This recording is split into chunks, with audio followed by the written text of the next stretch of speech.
सगळ्यांचं माझ्या यूट्यूब चॅनलमध्ये मनापासून स्वागत आणि सगळ्यांना आजचा दिवस खूप आनंदाचा जाऊ. तर आता सकाळचे 7:30 वाजलेले आहेत आणि हे बघा छान अशी माझी देवपूजा झालेली आहे. आणि रात्री मी मसूर भिजत घातलेला होता आणि हे बघा छान असा मसूर भिजलेला आहे. छान असे कोंब आलेले आहेत, छोटे छोटेच कोंब आलेले आहेत.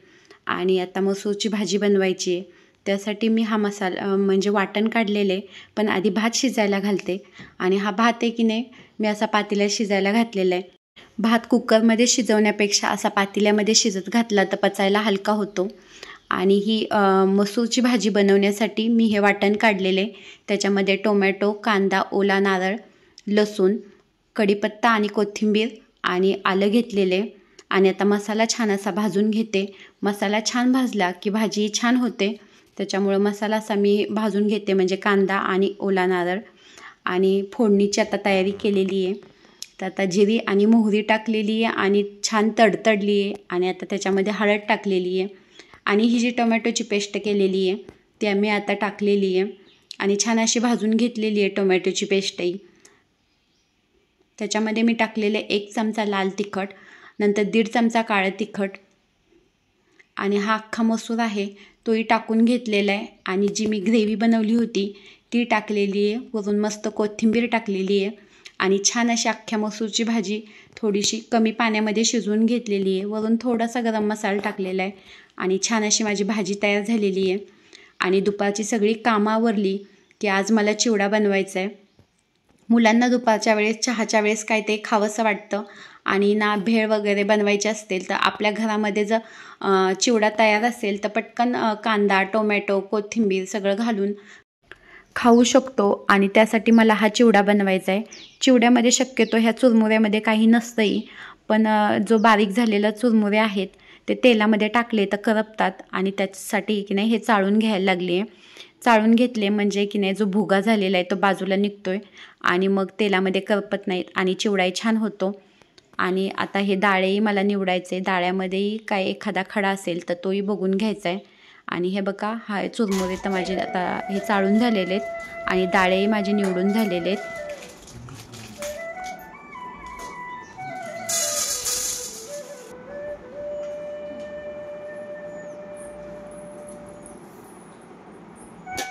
चिवडा बनवण्याची आता माझी सगळी तयारी झालेली आहे. आणि चिवड्यासाठी मी हा लसूण सोललेला आहे. चिवड्यासाठी हा लसूण आहे ना थोडासा असा चेंगरून चिवड्यामध्ये घातला तर चिवडा छान होतो आणि भरपूर लसूण घातलेला चिवडाही छान लागतो. त्याच्यामुळे मी हा लसूण सोललेला आहे आणि आता हा बारीक करून घेते.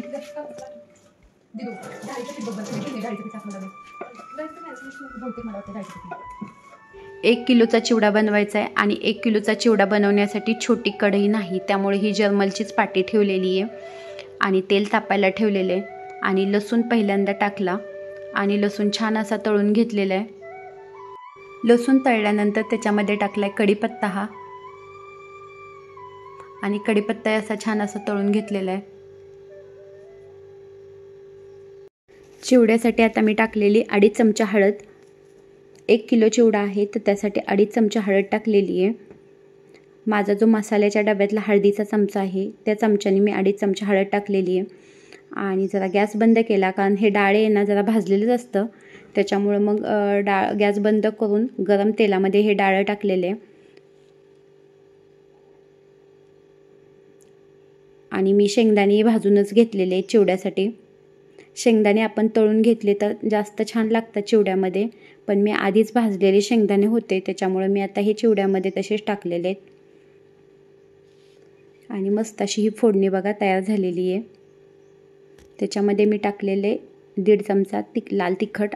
लाल तिखट टाकल्यानंतर लगेचच चुरमुरे टाकावे लागतात, नाहीतर मग फोडणी करपते आणि तिखटामुळे ना मग तिखटही करपलं जातं. त्याच्यामुळं लगेचच मी असे थोडे थोडे करून चुरमुरे टाकून घेतले आणि छान असा चिवडा बनवलेला आहे. थोडा थोडा करून हलवून घेतला आणि तेलात किती बसतोय त्यानुसार मग चुरमुरे टाकून घेऊन असा हे बघा छान असा चिवडा बनवला. मेवा तेलामध्ये टाकल्यानंतरही पटकन हलवून घ्यावा लागतो, नाही तर खालच्या साईडने करपतो. त्याच्यामुळं असा पटकन हलवून घेतला आणि छान असा चिवडा तयार झालेला आहे. आणि आज थोड्याशा कापण्याही बनवायच्या आहेत. त्यासाठी मी गव्हाचं पीठ, ज्वारीचं पीठ आणि डाळीचं पीठ घेतलेले आणि हे बघा हे असं चाळून घेतलेले. गुळाच्या पाण्यामध्ये हे पीठ आता मळून घेतलेले आणि त्याच्यामध्ये सुंठ, बडीशोप, वेलदोड्याची पूड टाकलेली आणि हे पीठ असं छान असं मळून घेतलेले. आणि चपातीची आपण जशी घडी घालतो तशी कापण्याची काही घडी घालण्याची आवश्यकता नसते कापण्याची लाटी लाटताना. त्याच्यामुळं आहे अशा लाट्या लाटून घेतल्या आणि चाकूच्या साह्याने ना कापून घेतल्या. शंकरपाळी जरा छोटी असते, कापण्या थोड्या मोठ्या कापल्या तरी चालतात. आणि वरून छान अशी खसखस लावलेली आहे आणि मुलांना खाण्यासाठी कधीतरी असं छान लागतात कापण्याही. त्यामुळं कापणी हा पर्याय चांगला आहे आणि त्यासाठी मी हे बघा आज मुलांना खाण्यासाठी ह्या कापण्याही बनवलेल्या आहेत.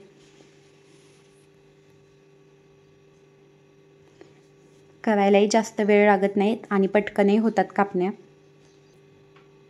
आणि कापण्यामध्ये जास्त तेल धरलं जात नाही, त्याच्यामुळे जास्त तेलकटही होत नाहीत. आणि कापण्या हे एकदम लाटून ठेवल्या तरी चालतात, कारण चिटकत नाहीत एकमेकांना आणि एकाच वेळेस आपण तळून घेतल्या तरी चालतात. त्याच्यामुळे मी ह्या अशा कापण्या सगळ्या लाटून घेतलेल्या आहेत आणि तळून घेतल्या.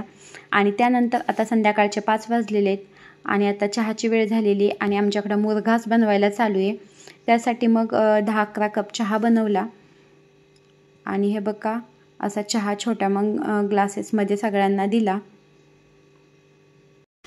तुम्ही जर माझ्या चॅनलवर नवीन असाल तर माझ्या चॅनलला सबस्क्राईब करा, व्हिडिओला लाईक करा, व्हिडिओ आवडत असेल तर कमेंट्स करा आणि व्हिडिओ शेअरही नक्की करा.